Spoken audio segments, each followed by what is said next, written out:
Shabbat Shalom, meus amigos, um bom dia a todos vocês nessa linda manhã na cidade santa de Jerusalém.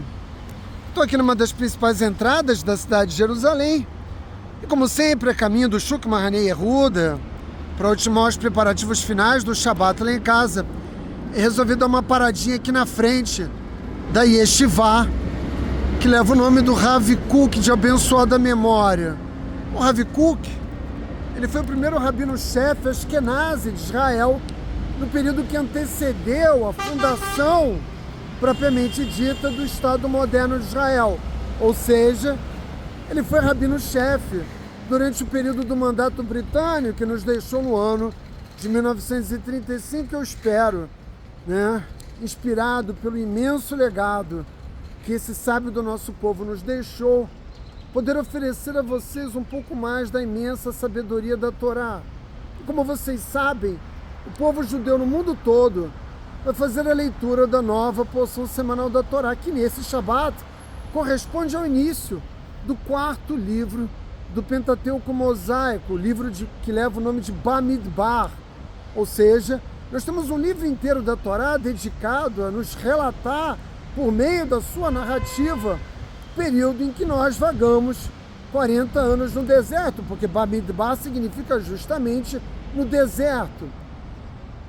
Para que nós possamos aprender com a história do povo judeu ao longo do estudo desse livro, é importante que façamos algumas perguntas, alguns questionamentos iniciais para podermos entender o próprio significado que levou a Kadosh Baruch Hu a nos tirar do Egito, a nos conceder a liberdade e nos levar para um deserto tão árido, tão longe de qualquer forma de civilização. Portanto, eu gostaria de começar perguntando, afinal de contas, qual é a relevância que pode existir para nós aprendermos sobre a vida do povo judeu durante o período de nossa permanência no deserto, naquela época. Nós estamos falando de mais de 3.300 anos. Dito de uma outra forma, por que a Torá teve que ser entregue ao nosso povo no Monte Sinai, num deserto tão árido? Porque nós, uma nova nação, tivemos de passar os nossos primeiros 40 anos de existência justamente vagando por um deserto distante de qualquer forma de civilização. Não poderia ter a Kadosh Baruch Hu escolhido um hotel melhor para instalar o povo judeu durante esses primeiros 40 anos? É óbvio que, se essa foi a escolha de Hashem, deve ter havido alguns benefícios importantes e evidentes. Ou seja, que nós podemos aprender com a vida no deserto que possa ser aplicado sobretudo nas nossas vidas hoje. Esse é o grande objetivo do estudo da Torá. E eu devo dizer que o deserto, nesse sentido, foi um cenário ideal. Um cenário ideal para quê, Átila? Para que nós pudéssemos aprender novas ideias. Por quê? Porque nós precisávamos começar do zero para podermos ser capazes de desenvolver um relacionamento duradouro.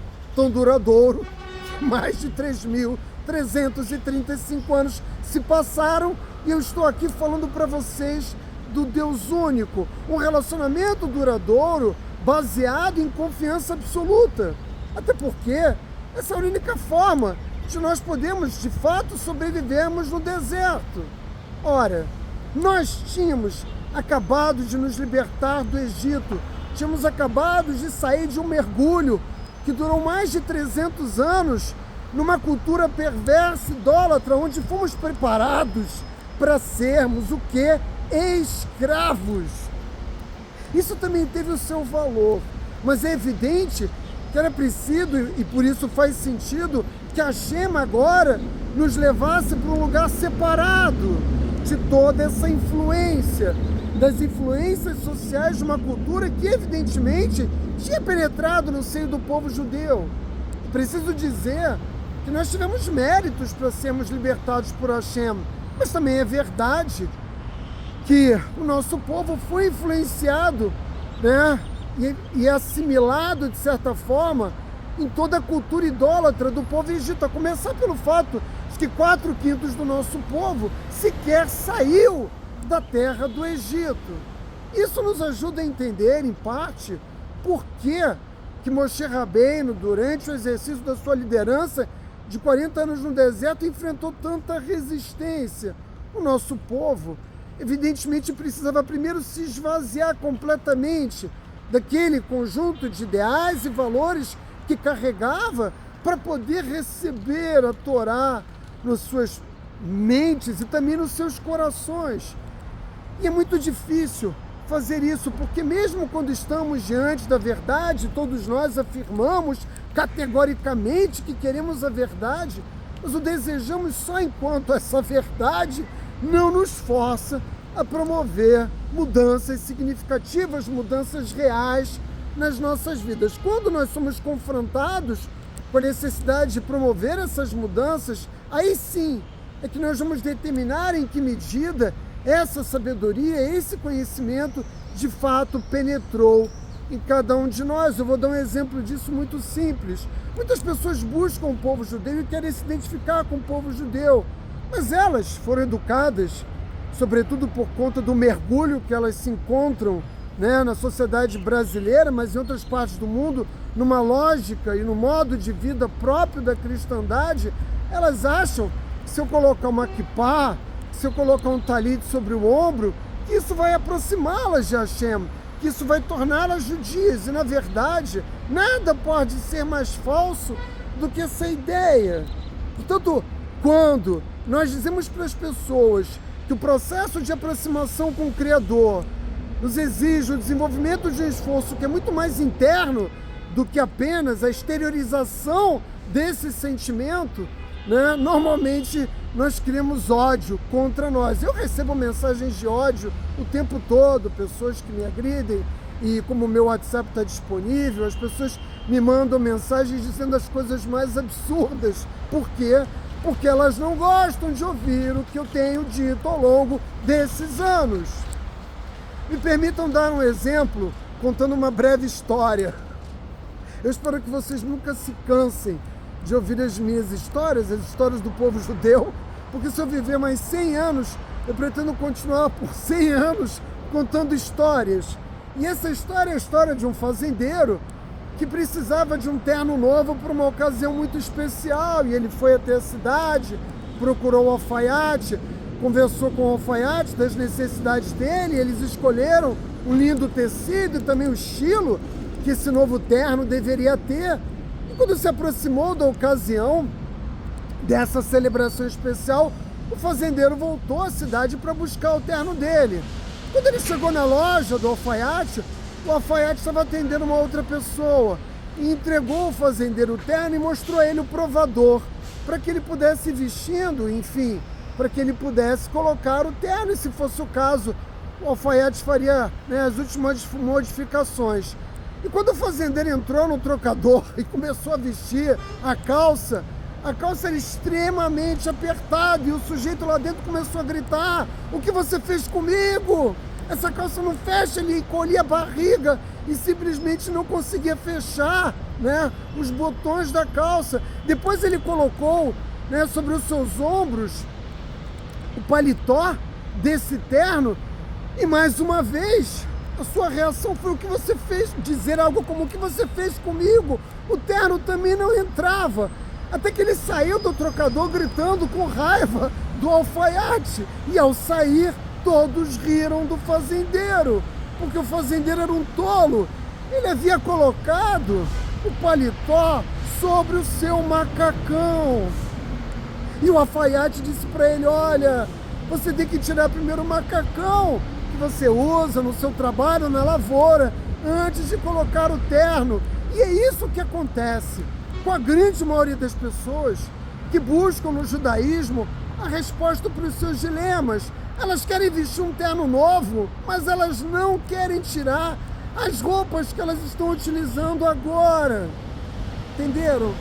Acho que isso deixa muito claro que não há possibilidade de nós promovermos uma mudança efetiva no interior de cada um de nós sem deixarmos pelo caminho todos aqueles valores familiares e societários que nós fomos colecionando ao longo das nossas vidas e que evidentemente estão em óbvia oposição aos valores da Torá. A Torá precisa ser escrita nas nossas mentes e nos nossos corações em pergaminho novo. Não, né, naquilo que nós construímos como os nossos valores de vida. E o povo judeu precisava no deserto limpar a sua alma. É o que nós estamos fazendo agora nesses 49 dias que nos separaram do segundo dia de Pêssah até a celebração de Shavuot. É preciso retirar as manchas, é preciso tirar todas as marcas deixadas pelo passado nas nossas vidas, porque essas manchas, essas marcas são valores culturais que competem, né, com os valores da Torá. Se você, né, foi forjado por uma cultura, né, que evidentemente não é sancionada pela Torá, é preciso você deixar essa cultura para trás. A mente, sobretudo a mente, precisa ser aquietada para que nós possamos efetivamente sermos receptivos a novas ideias, a novos ideais. E que lugar pode ser melhor para aquietar a mente do que o deserto?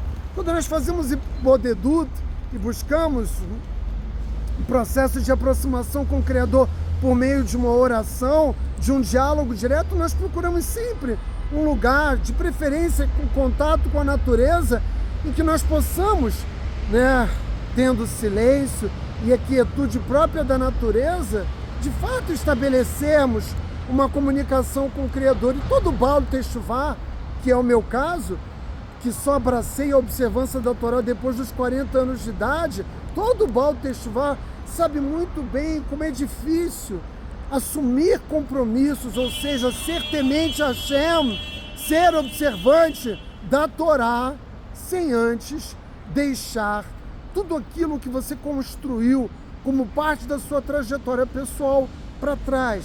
Porque, meus amigos, ninguém é tábula rasa. Você chega pela primeira vez a um shiur de Torá, a um livro escrito por um rabino, quando você tem contato pela primeira vez com a sabedoria da Torá, você já traz, né, carregando dentro de si os valores a que eu estou me referindo. Portanto, como nada, né, cresce no deserto, nós deveríamos confiar de forma absoluta em Hashem, porque essa também era uma pré-condição para que de fato nós iniciássemos uma nova vida. Não é possível nascer um relacionamento de confiança eterna e absoluta se nós não tivéssemos esse tempo no ambiente que fosse adequado, ou seja, o maná que caía dos céus e que nos alimentava era o plano alimentar de Hashem, e o deserto literalmente o campo de treinamento, né, para que nós pudéssemos, quando recebêssemos a Torá e entrássemos na terra de Israel, fôssemos de fato pessoas novas. E a construção, portanto, dessa confiança, baseada no forte vínculo de relacionamento com Hashem, exigia de nós, né, esse ponto crítico, né, ou seja, nos afastarmos de todas as culturas, idólatras ou não, de todas as influências, para podermos começar a receber o conhecimento e a sabedoria que nos fariam, né, capazes de resistir ao longo de milhares de anos à influência do mundo, como estamos resistindo até os dias de hoje, para podermos ser de fato mensageiros de Hashem no mundo. Eu acho que isso deixa claro as razões pelas quais o início do povo judeu, da nação da Torá, teve que acontecer dessa forma. Mas eu gostaria de acrescentar uma última reflexão que me parece necessária para nos ajudar a entender de que forma esse processo tem lugar. O Zohar, né, nos ensina, se o primeiro homem, Adão Rishon, tivesse comido o primeiro da árvore da vida, né, Etz Chaim, e não como aconteceu, que ele e Rava comeram primeiro do fruto da árvore da vida e da morte, do conhecimento do bem e do mal. A tradução em português varia de um autor para o outro, ou seja, Etz Hadat Tov Verá, né? Se ele tivesse feito isso, ele teria vivido sempre em perfeição. Ele primeiro precisava ganhar a objetividade de toda a sabedoria contida na Etz Hai, mas ele fez o contrário. Ele infundiu dentro de si primeiro a subjetividade, as emoções, e se perdeu nesse caminho. Se perdeu, e uma vez que se perdeu, ele sofreu uma queda moral. Vejam, eu quando eu era criança, tive a oportunidade de ganhar dos meus pais aquelas caixinhas que vinham, navios, aviãozinhos, aqueles modelitos, né, que você podia montar colando. Mas, todas as vezes que eu me achava suficientemente competente para montar sem olhar o manual de instruções, o que acontecia? O avião ou o navio não ficava muito bom. Por quê? Porque eu cometi algum erro de montagem. E quando você comete um erro de montagem em algo tão frágil, em algo tão detalhado, muitas vezes você não pode voltar atrás e corrigir esse erro. Muitas vezes são erros impossíveis de se consertar. E a mesma coisa acontece nas nossas vidas. Ou você abraça o manual de instrução, que é a Torá, completamente e vive segundo ela, se afastando de todas as manifestações de uma cultura, né, que não é condizente com a sabedoria que o Criador nos ofereceu, porque a Torá é a instrução. Eu sempre digo isso para vocês, nós vamos cometer graves erros, erros que vão nos levar na direção oposta àquela que nós, supostamente, desejamos alcançar. Eu vejo muitas pessoas se casarem e não terem êxito no seu casamento. O divórcio é quase uma instituição. Por quê? Porque as pessoas não entendem o significado do casamento. No caso de nós, judeus, é preciso estudar as leis do casamento. É preciso entender qual é o significado, o propósito dessa instituição tão poderosa. Se você não faz isso, você está caminhando para o desastre. E é por isso que é tão importante para cada judeu estudar laboriosamente a Torá ao longo de todos os dias da sua vida. Aprender a Torá no deserto, longe de todas aquelas tentações que nós já tínhamos vivido no interior da sociedade egípcia e que nós viveríamos se tivéssemos penetrado as sociedades cananitas, nos ofereceu a melhor forma, né, de recebermos a sabedoria da Torá. Ela nos deu uma chance melhor de ter um melhor ponto de partida enquanto nação e dessa forma termos sucesso naquela que é a nossa missão. Portanto, eu pergunto agora a vocês, a Kadosh Baruch Hu estava correto ou não de nos manter num deserto tão árido, debaixo das suas asas, nos protegendo, nos exigindo confiança completa e absoluta nas suas decisões ou não? Eu acho que a resposta é evidente, de modo que o deserto foi o melhor dos hotéis em que nós já estivemos ao longo de toda a nossa história, meus amigos. Shabbat Shalom.